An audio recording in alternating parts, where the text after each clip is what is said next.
I'm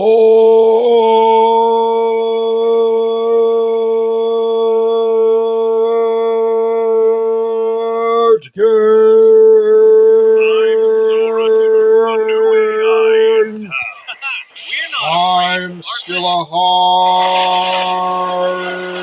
man. Let's go. Joining a Masonic lodge is a process steeped in tradition and symbolism, reflecting centuries-old rituals that emphasize personal growth, community involvement, and ethical development.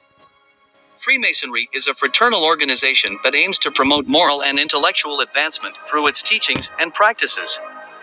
While the specifics might vary slightly from one jurisdiction to another, the general steps to join a Masonic lodge can be outlined as follows. Interest and inquiry. The first step in joining a Masonic lodge is expressing genuine interest. Potential candidates often learn about Masonry through family connections, friends, or research. Masonic lodges are not secretive, but certain aspects of their ceremonies are reserved for initiates. Aspiring members should research the values of a Freemason, their history, and expectations before pursuing membership. Finding a lodge. Locate a Masonic lodge in your area. You can use online resources, contact local lodges, or inquire with Masons you know to find information about lodges near you. Each lodge is part of a larger Masonic jurisdiction, and jurisdictional rules and requirements may vary. Submitting an application. Once you've identified a lodge that aligns with your interests, you will need to submit an application for membership. The application typically requires basic personal information, including your background and reasons for seeking membership. It's important to provide accurate information and show a genuine desire to join. Initial interview. After submitting your application, you'll likely be invited for an interview with lodge members. This is an opportunity for both parties to get to know each other better. The interview may cover your motivations for joining, your understanding of Freemasonry, and your willingness to uphold its principles. Investigation and committee review. Masonic lodges often have an investigating committee that assesses your suitability for membership. This committee may conduct background checks and speak to references to ensure that you uphold the values of Freemasonry and are of good character. Lodge vote. After the investigation, your application will be presented to the lodge members for a vote. Masonic lodges operate democratically, and a favorable vote is typically required for membership. The vote ensures that the membership is in agreement with your admission and that you have a genuine interest in the organization's principles. Initiation. If your application is approved, you'll be invited to attend an initiation ceremony, often referred to as an entered apprentice degree. This ceremony is a profound and symbolic experience, emphasizing personal growth, enlightenment, and moral development. It serves as an introduction to Masonic teachings and values. Degrees and progression. Following the initiation, you'll progress through a series of degrees, each with its own ceremonies and lessons. These degrees include the Fellow Craft degree and the Master Mason degree. Each degree imparts unique teachings and allegorical lessons that encourage self-improvement and ethical conduct. Continued learning and involvement. Freemasonry places a strong emphasis on personal growth and continuous learning. Members are encouraged to participate in lodge activities, engage in discussions, and further their understanding of Masonic principles. Many lodges offer educational programs, lectures, and events that provide opportunities for members to deepen their knowledge. Community engagement and charity. Masonic lodges are actively involved in charitable endeavors and community service projects. Becoming a member means contributing to these initiatives and embodying the principles of charity and benevolence. Freemasonry seeks to make a positive impact on both its members and the wider community. Lodge leadership and advancement. As you become more involved in your lodge, you may have the opportunity to take on leadership roles or participate in lodge governance. Advancement within Freemasonry is not only about personal growth, but also about contributing to the well-being of the lodge and its members. Further degrees and orders. Beyond the three main degrees, most Masonic jurisdictions offer additional degrees and orders that provide further insight into Masonic teachings and history. These are optional and may require further commitment and study. Lifelong journey.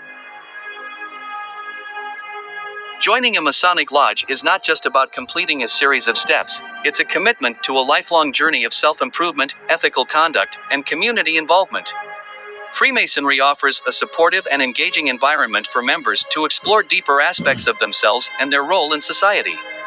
In conclusion, the process of joining a Masonic lodge involves expressing genuine interest, researching lodges, submitting an application, undergoing an interview and investigation, being voted upon by the members, participating in initiation ceremonies and degree progression, engaging in ongoing learning and community involvement, and potentially taking on leadership roles within the lodge. Freemasonry's rich history, values, and commitment to personal growth make it an intriguing path for those seeking to cultivate a deeper understanding of themselves and their place in the world.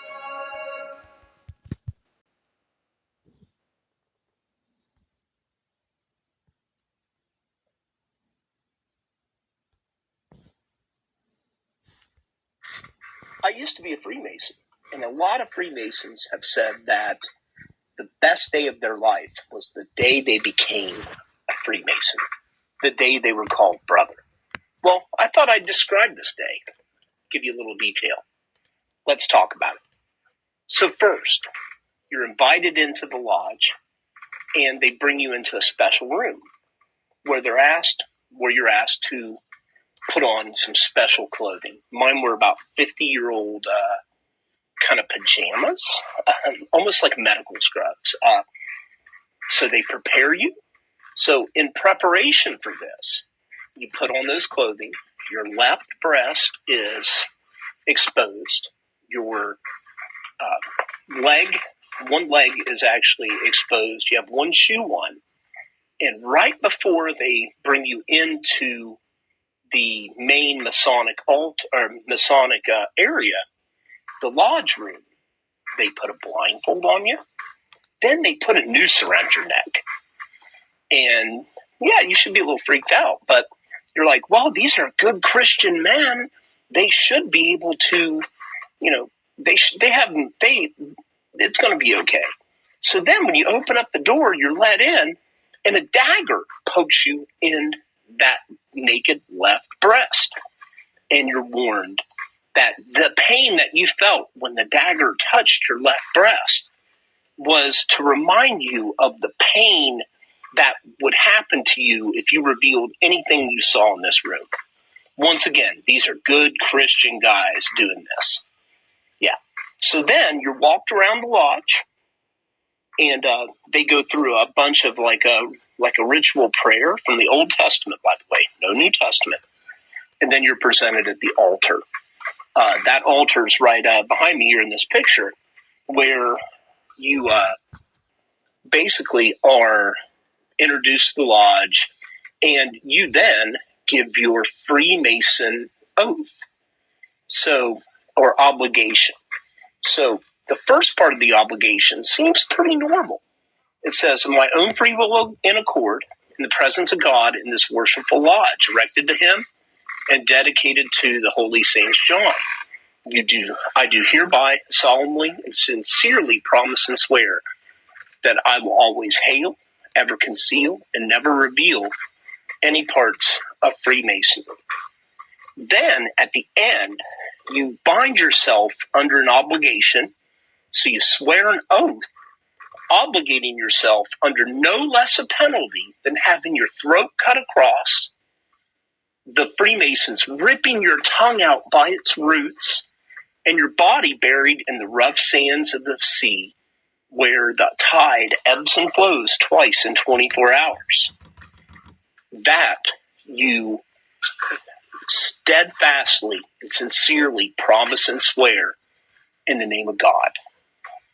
Now, I was kind of lost back then, and I thought all these guys are good Christian guys. No harm's going to be done to me. And, I'm standing here right now. No harm's done to me. But, this is not what normal people do, period. Good Christian men don't threaten men with cutting their tongues out. They don't put nooses around people's necks. Nothing good happens blindfolded. And, if you're a Christian, you should be a light on a hill, not being hidden under a web of secrecy.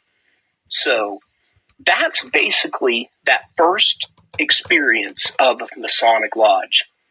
And to this day, I can't tell you why I came back and became a fellow craft. But I was just brainwashed into believing, this is just symbolic. It's a ritual. You're going to learn more. Don't worry about it. We're good guys. Well, good guys don't do that to good guys.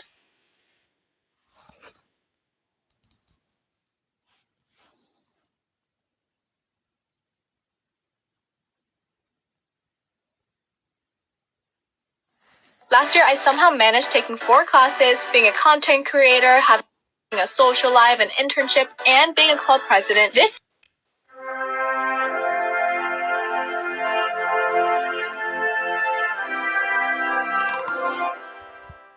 Hey everybody, my name is Jared and I am a Master Mason in the state of Mississippi in the United States of America.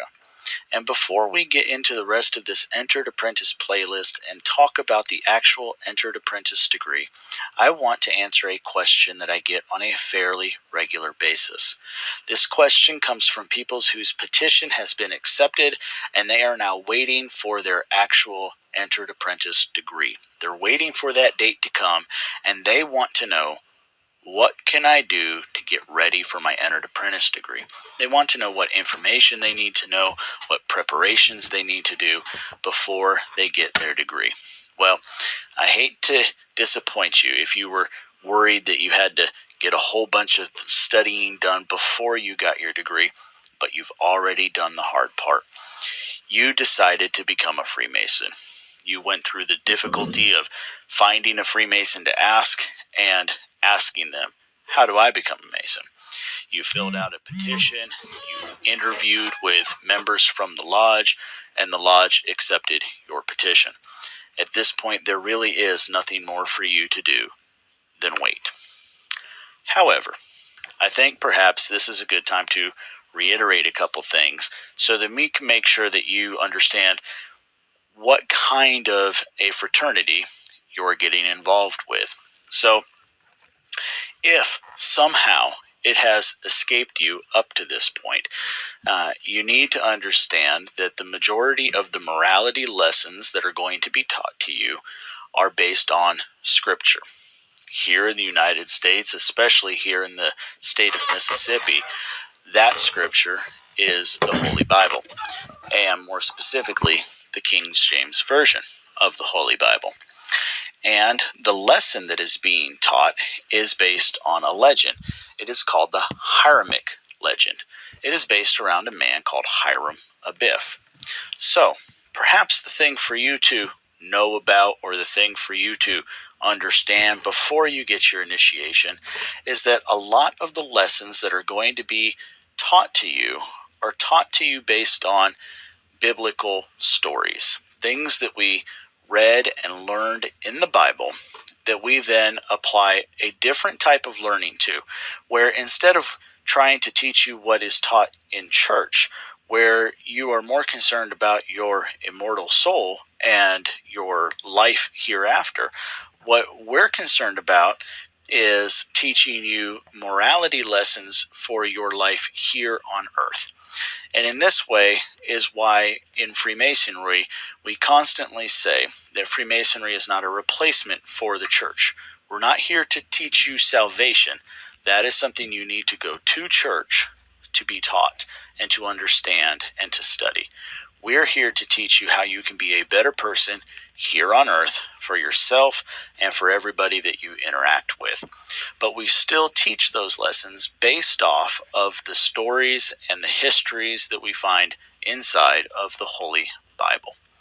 Now, depending on where you live, the holy book that is used in your area might not be the Holy Bible. So, depending on your faith, it might be interesting for you to ask the lodge what scripture will be on their altar. In some jurisdictions, like here in Mississippi, that is going to be the Holy Bible. In many other jurisdictions, it could possibly be 5 or more holy texts. In other jurisdictions, it may still just be one, but perhaps it is a different text. So, before you go further, ask your lodge what scripture, what holy book, what book of the Word is on the altar. And they should have no problem telling you or even showing you what is on their altar. We constantly let men who have yet to be initiated into our lodge to show them that the room is not threatening, to show them the Bible, to let them open it and flip through it so that they can see that it's the same scripture they've grown up with their entire life. So, the next question that's a part of this is, well, Jared, I don't consider myself to be of a certain denomination, but I do believe in God. Can I still be a Freemason? Yes, you can, but you do need to understand that our lessons are derived from the Holy Scriptures, from the Christian religion. And hopefully that is something that you can understand is still applicable to you, whether or not you...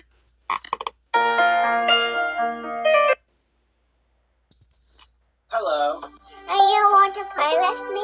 Sure. You want me to help you with your groceries? Yeah. This journey. Somehow it has escaped you up to this point. You need to understand that the majority of the morality lessons that are going to be taught to you are based on Scripture.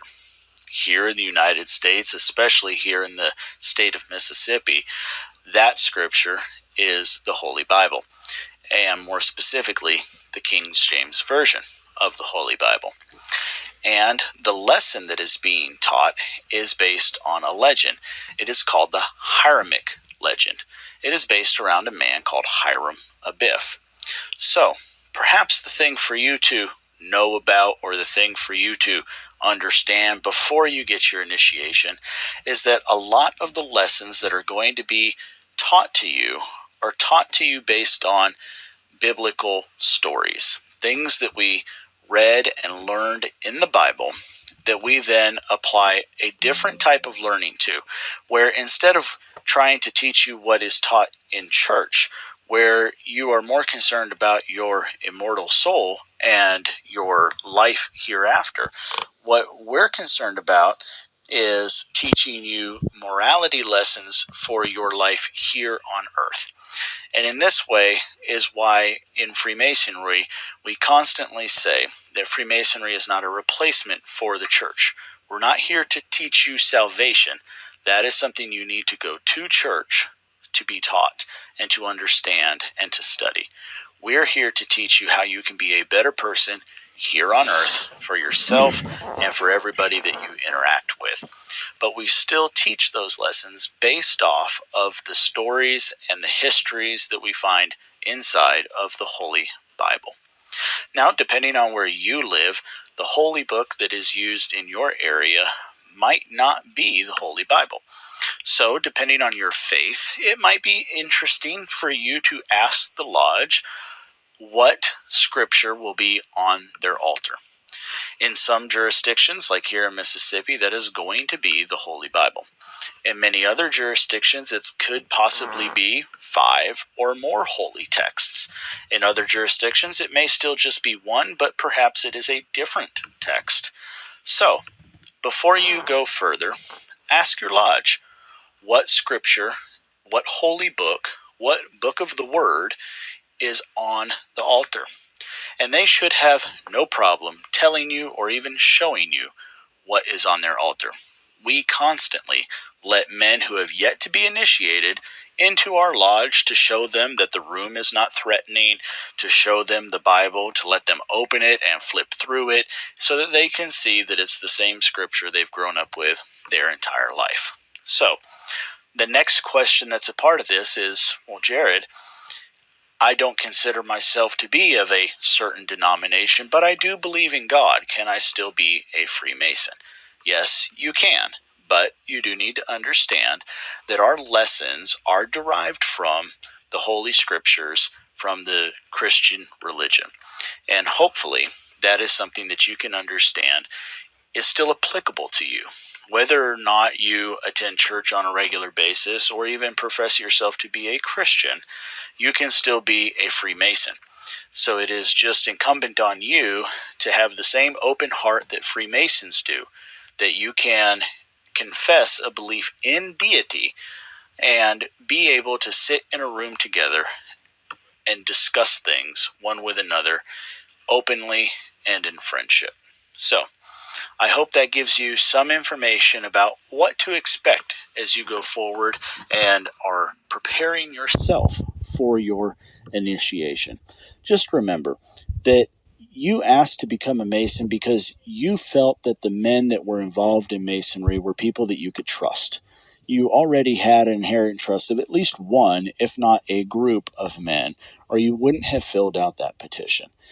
The one thing I can absolutely assure you is that those men will be no different after your degree. The only thing is that you will feel a tighter connection to them, a more family-like connection to them, because you're now a part of the same fraternity.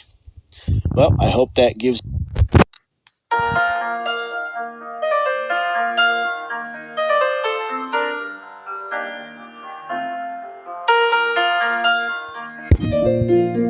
I'd like to welcome you to the regulate our conduct.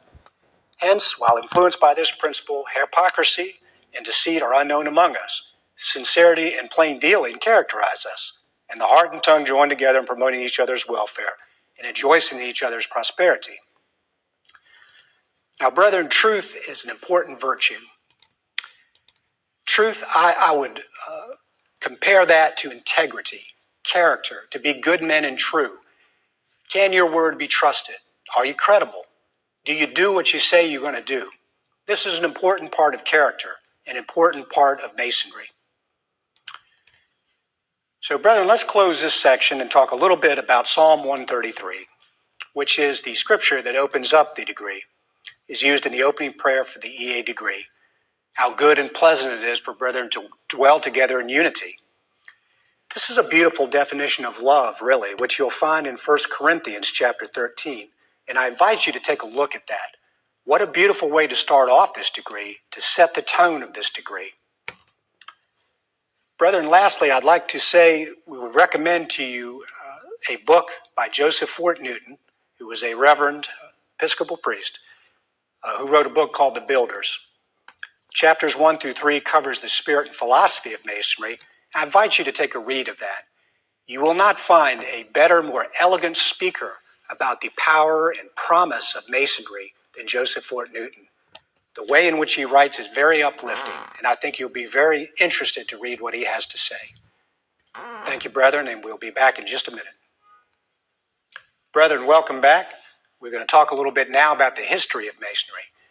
Now, we don't want to give you all of the history here in one setting for this EA module. We want to just give you an introduction to some of the more basic elements of our history, and then we can build on that in future modules. Now, our proven history comes from the operative Masons who built the cathedrals in England and Scotland in the Gothic style. And this is generally from 1150 to 1550, about 400 years. Now, lodges in those days had a constitution which defined the general rules of conduct. They had charges in the front which defined those rules, and they also often had a fanciful history about the history of the craft.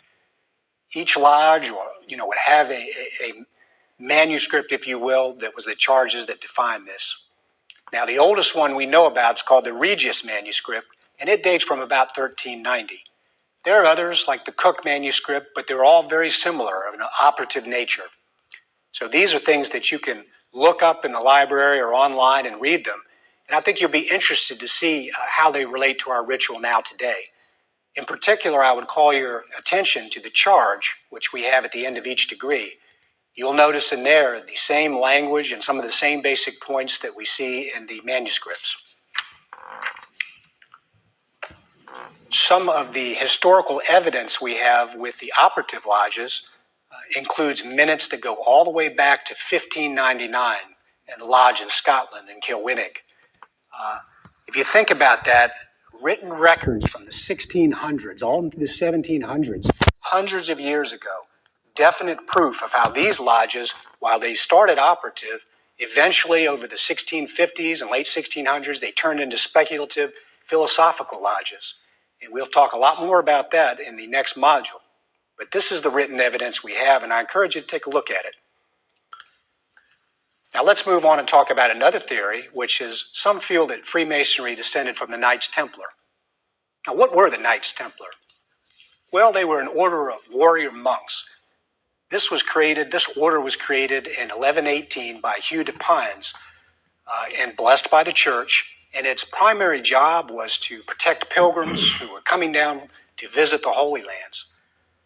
Now, some have an interest in the connection with Masonry here, because what they see is that for a number of years, these knights, they set up their headquarters on the Temple Mount, where Solomon's Temple had stood, and there's some speculation as to, hey, maybe they excavated some of the ruins beneath, maybe they found some treasures and things that were buried there. They were there for several years with only about 10 members until they really started to recruit and get a large force in the field. So this sort of circumstantial evidence leads some to believe that maybe they found something there and they had a mission there that was something more than just protecting pilgrims. It's hard to say beyond a circumstantial evidence, brethren, but it's a very fascinating subject. The fact is we don't have any hard evidence at present to show a direct connection between Masons and the Knights Templar. But with the circumstantial evidence, it's very interesting to study. One of the books that you'll probably want to take a look at in that is the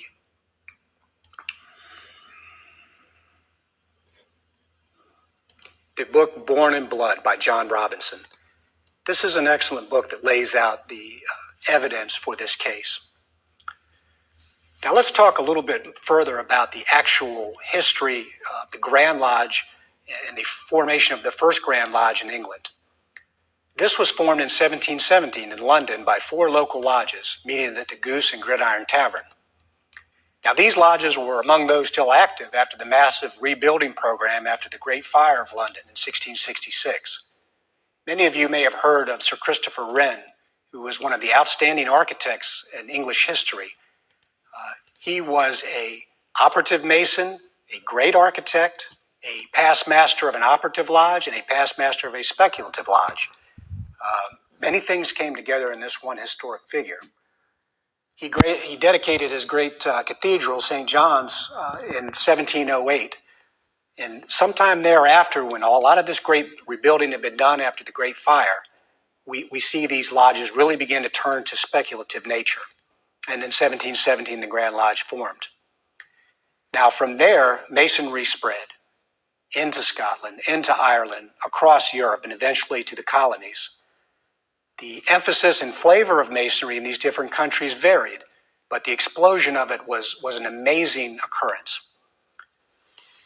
So let's wrap up there for a moment, and I would point your attention to a very good book called Freemasonry for Dummies. And this is by no means for dummies. We're talking about an excellent book by Christopher Hodap, and if you look in there, in chapter 2, early chapters, you'll get a very good overview of Masonry. Also, I would point your attention to Henry Wilson Coyle's comprehensive view of Freemasonry. So let's take a little bit to discuss what we've covered in this time frame. Thank you. Brethren, we're next going to move to talk about some knowledge of the entered apprentice degree. From the start of a petitioner's process all the way through the degree, we're going to just talk about each stage of it and what we think that means. Now, we'll start off by saying, what is an entered apprentice? The term entered apprentice refers to someone who has received the first degree in Masonry. In the operative world, this is the first stage of learning where a young man must work hard to prove himself in his trade. This is one of many operative terms used by speculative Masonry. Now, a Mason must learn all the lessons of the first degree to proceed onwards, and a Mason is expected to abide by the rules of Freemasonry and show humility and industriousness to learn about this craft. Masonry really has a threefold plan when you think about it. The first degree of entered apprentice is concerned with governing the passions, basic morality and ethics, whereas the second degree has more to do with the attainment of useful knowledge, the adornment of the mind with useful knowledge, whereas the Master Mason's degree is more to do with the spiritual part of man. By putting these three things together, we have a very practical plan of life and self-improvement. So let's talk about early in the process the qualifications of a practitioner. The primary spiritual qualification is a man believes in a supreme being and the immortality of the soul. These inform the entire structure of Masonry and underlie all of it. In a philosophical sense, he's a seeker, somebody that really desires from his heart to find out more about himself and how to improve himself. And he's beginning a personal journey of self-improvement and spiritual growth. This sort of pursuit, again, is the goal of philosophy and is critical to being a better man. In addition, he must be a man of good moral character and free of any felonies. This is so that we can promote the viability of the brotherhood and the lofty ideals of our society. Now, the physical qualifications are, in Virginia, that a man must be 18 years of age and have no physical serious defects. And this is such that a man's old enough to make his own decisions in life and to realize the seriousness of what he's taken on. Now, is Masonry an exclusive organization or is it inclusive? What do you think it really is? We're starting with good men and we're setting the bar high for entrance. And then we're saying once you're in, you're going to have a fraternal feeling and friendship and brotherhood. I kind of liken it to the culture of the Marine Corps. They're looking for a few good men. It's hard to get in, but once you do get in, you know that you have friends and comrades that will be your brethren for life and that have your back in every situation. I think this is very similar to the culture we aspire to in Masonry.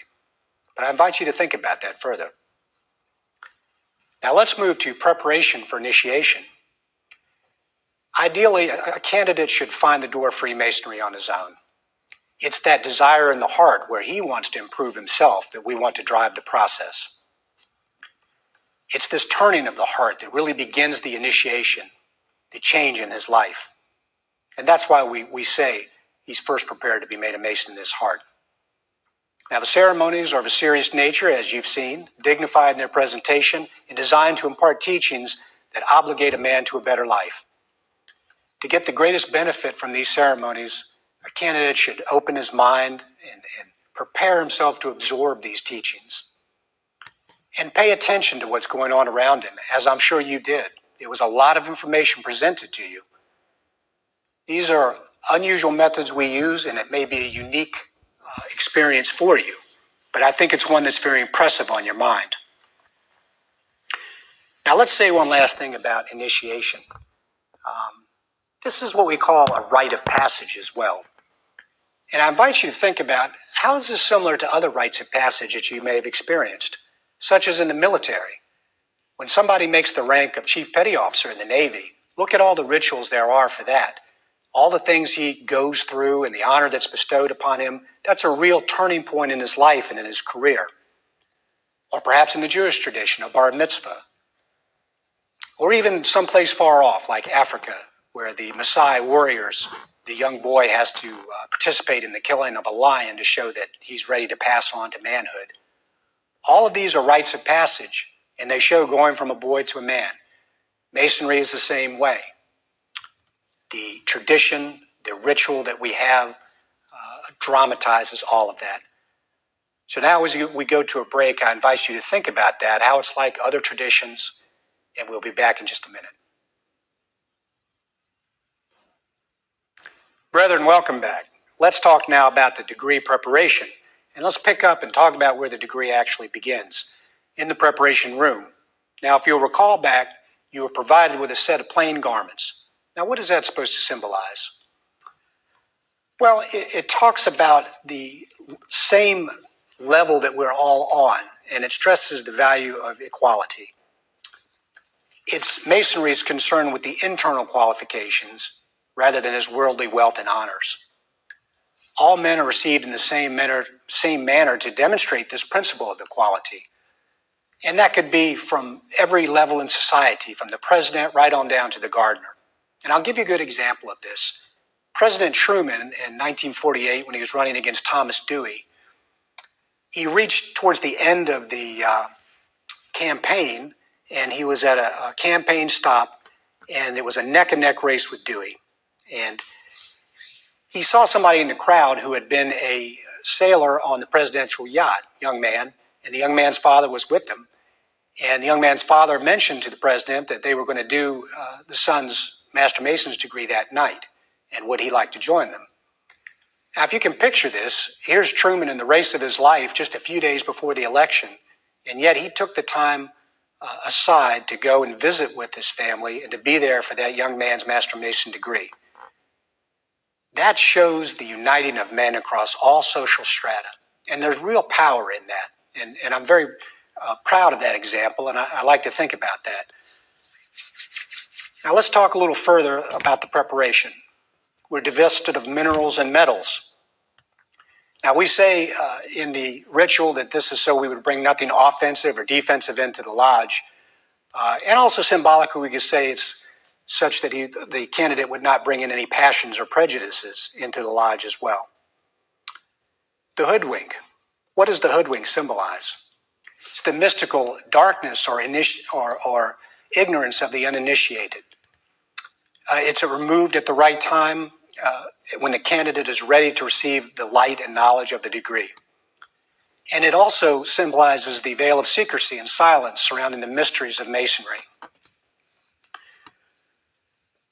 There is also there an element of trust. The candidate, as you will remember, you have to put your trust in the conductor as he takes you around the lodge. And we learn the virtue of trust there, that we can depend on our brethren to look after us. Now to the cable tow, which is draped around your shoulders. Sometimes it is viewed as the symbol of our Masonic values and obligations to one another. Sometimes it is portraying the binding element between all Masons, which we sometimes call the mystic tie. In common speech, we use it to talk about what's the reasonable effort that a man might put in to answer the call of a Mason who needs him. If somebody says, hey, we want you to come to this meeting, or we want you to help out, or I want you to help out with this, you think about it, hey, can I do it? My reasonable ability to do what a fellow brother is asking me to do, that's the length of my cable tow. Now we also go to the wearing of one shoe. And as we say in the lecture, this is evidence of sincerity on the candidate's part, shows that the candidate is serious at the business, serious about the business at hand. So now let's go to entering the lodge. Being duly and truly prepared also refers to the state of a man's heart as he seeks admission into our order. Ask and ye shall receive, seek and ye shall find, knock and it shall be opened unto you. As he enters into the lodge room, the young man is entering into a new world, the world of Masonry, leaving the darkness and ignorance, looking for the light, seeking the light, which he finds in the East. This is not just some formality, but it's a genuine experience, an initiatic experience that you can feel impressed upon you as you're led around the lodge. The entered apprentice has got to be ready to work on his character and do those things that are going to make him a better man. Think about how you felt as you were in the preparation room and as you entered through the door and were led around the lodge room. What was on your mind? What did you expect to get from Masonry? How were you impressed by the ceremony? Did you find it hard to put your trust in others and your brethren? These are some good questions to think about for this section. Now, lodges are referred to as quarries because they are places of toil. Freemasonry offers no privileges or rewards except to those who earn them. It places working tools, not playthings, in the hands of its members. To become a Mason is a solemn and serious undertaking, and once the step is taken, it will change the course of your life, which I hope that you have seen in the time that you have been a Mason. Brethren, let's think on this for a moment, and we'll be back in just a minute. Now, brethren, here we are at the reception of the candidate in the lodge, upon the point of a sharp instrument, which is to impress upon you the necessity to preserve the secrets of the society, not as a literal penalty, but as an admonition that it should be a pain to your conscience symbolically if you should ever betray a trust. This is what we're trying to prove with the reception, demonstrating the virtue of trust, that you can be trusted with the secrets of the fraternity. In real life, that you can be trusted with other confidences and secrets that are given to you. This is an important part of your personal life and your work life. Next, you're taken to the center of a lodge and caused to kneel. We teach that no man should begin a great undertaking without first invoking the prayer and blessing of deity. Where do we get this inspiration? Well, if you remember back in the Bible to the building of Solomon's temple in 1 Chronicles, David offered up a prayer for his son Solomon, that he might be up to the task of building the greatest building in the history of the world. That building was going to require exact work and special emphasis to get it right. And so this is a great metaphor for us to talk about the building of character and virtue on our inside. If you think about that parallel, you can see how serious it is of what we're trying to accomplish. Now, I'll tell you something real quickly about Solomon's temple. It was more than just a church or a place to gather to pray. It was literally the dwelling place of God on earth. In the Holy of Holies, or Sanctum Sanctorum as it's called, this is where they believed that God dwelled right on top of the Ark of the Covenant. Only the high priest was allowed to go into that room once a year to speak the holy name of God. Now, if you can think about what a serious place this is the dwelling place of God, and what an immense task it was to build such a thing, you can see the motif that we have here. Next comes the rite of circumambulation, where the candidate is led, and where you were led once around the lodge to the junior warden in the south. This is walking around a central point or object, which in our case is the altar. It's performed in a clockwise manner, which mimics the movement of the sun, rising in the east to its zenith in the south, and then setting in the west. This symbolizes the candidate's journey. The kneeling at the altar for the obligation. Well, brethren, you know that the candidate is advanced and made and entered apprentice to kneel at the altar in the form of a dugard. The altar obviously symbolizes the presence of deity, and the placement in the center of the lodge symbolizes the place that God has in Masonry, right at the center of our lives. The candidate approaches the altar in search of light and assumes his obligation there. In the presence of God and his brethren, he offers himself to the service of the Supreme Architect and to mankind in general. It is a point on which life in our Masonic Lodge is focused, and it's therefore accorded the highest respect. Now, we obligate our brethren on vices and superfluities of life. That pretty much speaks for itself. So we say the speculative Mason uses the tools symbolically to chip away at the imperfections in his inner character so that he may seek moral improvement, and ultimately that he may be bound in brotherly love to his fellow man. The basic metaphor for the art of building is central to the teachings of Masonry.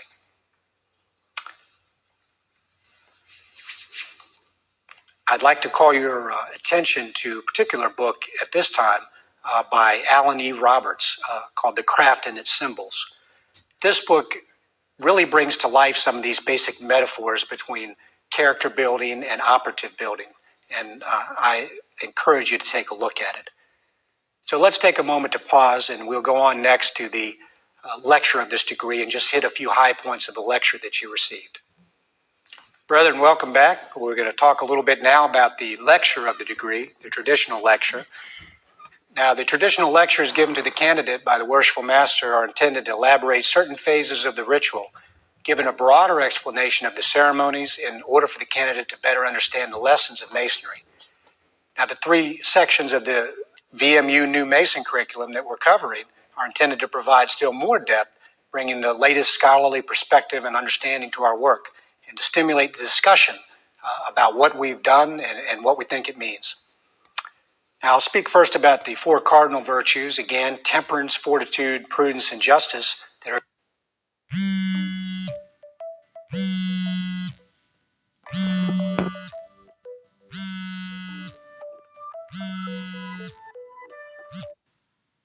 explained to you in the entered apprentice degree. As we mentioned before, these virtues were first taught by Socrates and Plato and have served right up to the present day. I'd like to invite you to think about men that you know that exhibit those virtues. For instance, you might think of George Washington and the virtue of fortitude. Think about all that Washington had to do to keep an army in the field against the British Empire. Think about all the battles he lost, the tough times he faced, and yet he persevered and kept that army in the field. This is an ideal example of the virtue of fortitude. There are many other men that you may have met in the course of life that demonstrate these others, prudence, justice, temperance. I invite you to think about that, because it's by observing these kind of men and the way they act and trying to emulate how they conduct themselves that we learn a lot about the right way to live. And hopefully we'll see a lot of that in our lodge. Now, Freemasonry chose as its patron saints John the Baptist and John the Evangelist, to whom lodges in the U.S. are dedicated to. By doing this, it could be said that the patron saints belonged to a lodge and that it must have been in the city in which they lived, which is Jerusalem. By this tradition, all lodges symbolically come from one at Jerusalem, and also by tradition, every Mason hails from such a lodge. By claiming to come from this mythical lodge, he proves that he hails from a just and legally constituted lodge. Now, we also have dedicated our lodges to John the Baptist and John the Evangelist in our Christian tradition. Masonry, speculative masonry, is formed by Dr. James Anderson and John Desagoulier. These early architects of speculative masons were Christians. Anderson was a Presbyterian minister. So you can see the heritage of our lodge in that historical fact. Now, lodges in their layout are said to represent the world, an oblong square. Now, an oblong square is two perfect squares side by side to make a rectangle. Extending from east to west and north and south, from the center of the world up to the heavens, shows the universality of Masonry. Next, we talk about the covering of lodge, which is the canopy of heaven. Lodges being situated east and west in commemoration of King Solomon's temple, which commemorated the miraculous east wind that wrought the deliverance of the Jews after crossing the Red Sea.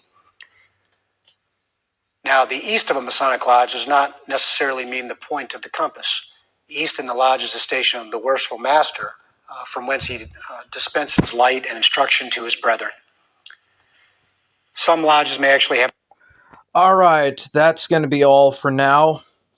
The Great says hello, friends. Hello, the Great. That's going to be it for this lesson of Freemasonry. Thank you for watching. Hope you enjoyed it.